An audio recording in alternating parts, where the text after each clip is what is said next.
So a bunch of girls have their boobs out in Union Square Park as a protest of Donald Trump, and I'm going to try to figure out how exactly that works. I mean, it's a nice little Saturday. Normally I'd be at brunch, but like this is kind of like brunch.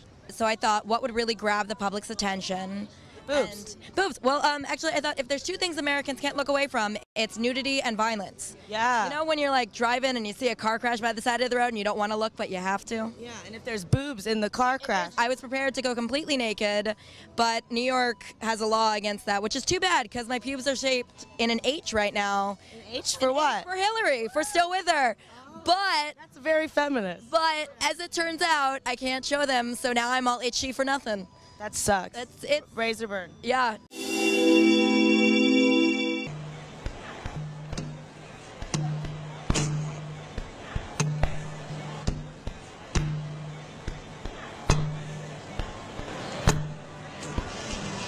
I'm a mad fucking witch and there's a minister I hate for his everyday misogyny. Not just that one text. I'm a mad fucking witch. I'm angry to the core. As I shriek my words, I seek to settle the score. Peter Dutton, you stand accused of failing to protect the women abused in Australia's black sites for refugees on the mainland and overseas women like Ardian, pregnant from rape on Nauru. You refuse her abortion. What's she gonna do? She is detained. Her rapist is at large. Just like you, she hasn't yet been charged. You should get the sack and be made to stand trial for failing to prevent these deeds so vile, for failing to uphold the rights of detainees, of asylum seekers and refugees, for failing to protect those who sought our care, who came the only way they could by boat, not air. I am a mad fucking witch, enraged at what I see, and I will fight till all the refugees are free. The Association for Retarded Citizens. Okay, we were so close to having the first female president. Now we are probably as far away from what we would have gotten with that as possible. How are you feeling?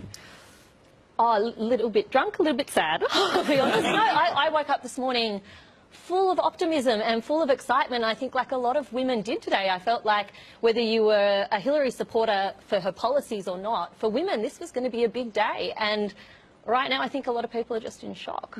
It's interesting because they were doing a poll of people after they'd voted, and at one stage, 66% of white women were supporting Trump. We've got the breakdown here. 53% of white women voted for Trump, 4% of black women voted for Trump, and 26% of Latino women voted for Trump. Well, what that shows you is that the people in real America, in small-town America, weren't buying the bull dust that was coming out of the elites about voting about the idea of there being a real America. I'm sorry, I was speaking all America before is you've real. interrupted.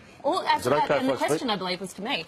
All of America is real. If you live in the city or you live in a small town, you're still an American. This is the reason why Donald Trump won, because people like you lecture and hector people. Pricey. Steve.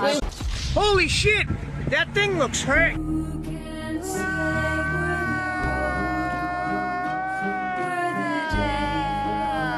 Line is being set up in Sweden to help women report their male colleagues for mansplaining. Well, so what is it? Well, in the words of the Oxford Dictionary, when a man explains something, usually in a condescending or patronising manner, a bit like what I'm doing now, but to a woman. The union behind the phone line says mansplaining is a growing problem in the modern workplace. Peter Lloyd, the author of Stand By Your Manhood, a game changer for modern men, and the broadcaster Rosie Millard. Good to see you both. Rosie, don't women really need to just toughen up? And if somebody is being patronising, say, sorry, you're being patronising, please stop. We don't need a helpline, do we? Well, I think mansplaining is a bit like manspreading. Except if you can imagine, rather than their legs being apart, it's their kind of like can-do sensibility encroaching into women's areas. And this does happen. I mean, mostly it happens to me when I'm driving, when men who I don't even know stop and say, help me how to get into a corner or to park my car. Or indeed, when I'm driving somewhere I know very well, my husband decides to tell me where to go. You know, go left, go right when I'm driving to my parents' house. Driver, and women are just as guilty of doing that as men. I do it all the time. I think women can be undermined in the workplace, in the office, and I think if there's a helpline to allow them to vent a bit of steam, or just to find out that there are other women who also feel anxious because their words aren't being taken as authority, that they always need to defer to someone else. I think it's quite helpful to find that you're not alone in feeling deeply frustrated about it. There you go, Peter Lord. It's helpful because women won't feel so alone. You're rolling your eyes. That's a very feminine thing to do, if I can say so. I'm so sorry. I'm sorry. I can't help it. I mean, how patronising to women. You know, it's almost unbelievable. It's almost, you know, ironic. Although that said, I actually welcome this helpline because it is firm proof of how divisive and vindictive feminism has become. Now, if this came from any other nation, I would assume that maybe the sisterhood has developed a long overdue sense of humour and this is all just a bit tongue-in-cheek. But of course, it just confirms that Sweden has absolutely lost the plot on the gender debate, and there should be a warning shot to every other country and everyone else in the world. Do not let the gender bullies dictate the narrative. It's embarrassing. When you make 77 cents to my dollar, then you can explain it to me.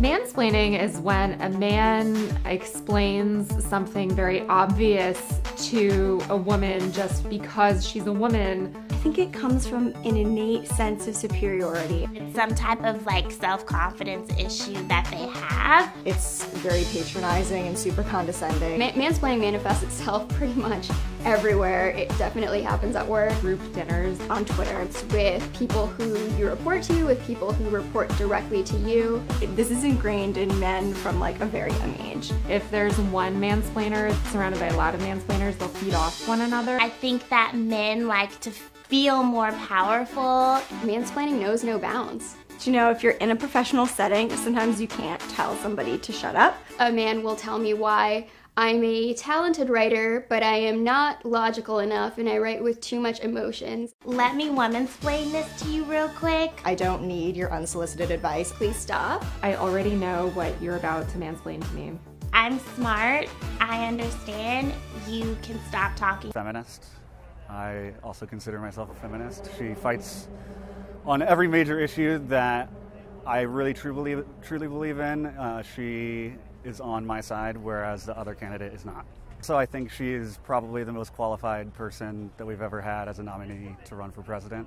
My mother's 65th birthday was yesterday. My brother set up a dinner and I dressed up as Hillary and showed up like 15 minutes later and walked in and started doing one of her stump speeches like at the table, and my mom didn't even realize it was me for the first like 2 minutes. That's why I got the outfit. It's also Halloween. And so I decided to do it again today for this. This is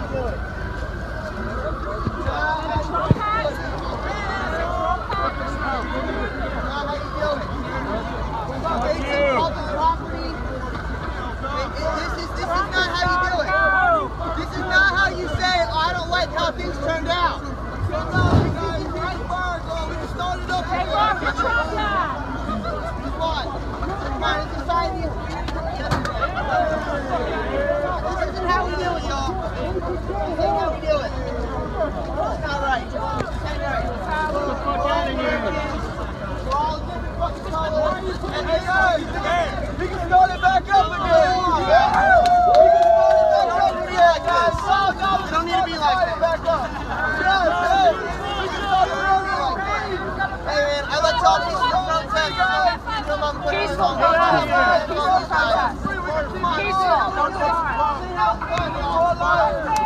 Peaceful protest. Hey, get that hat back! Get that hat back now! Get that hat back!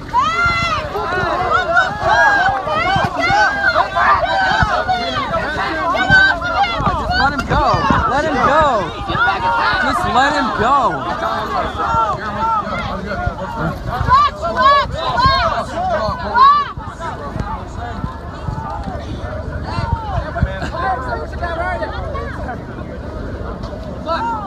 We're supposed to be peaceful, guys!